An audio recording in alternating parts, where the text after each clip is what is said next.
Oui, cette rencontre a eu lieu dans le cadre de notre effort de rencontrer les parties prenantes nationales ainsi que les partenaires internationaux.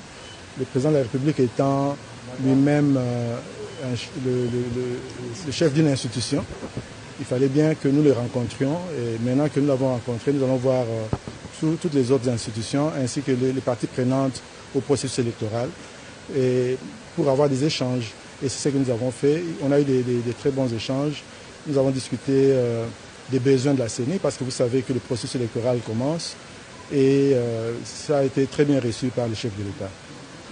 Non, le chef de l'État, il était très réceptif parce qu'effectivement, il est, comme nous l'avons dit, il est le garant du bon fonctionnement des institutions. Il tient à ce que nous soyons en mesure de faire notre travail en toute indépendance. Il a insisté sur le caractère, la nature indépendante de la commission électorale, et l'impartialité et faire le travail de façon professionnelle. Le chef d'État a tenu à ce que le pays retrouve sa place dans le Conseil des Nations à travers les élections.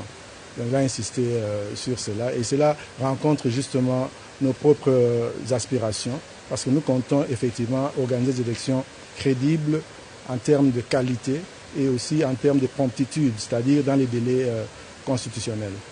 Le train est vraiment en marche. Le train est en marche. Comme vous le savez, nous avons déjà eu notre séminaire d'imprégnation. Nous travaillons sur notre feuille de route qui est quasiment finie et les choses ne vont plus traîner.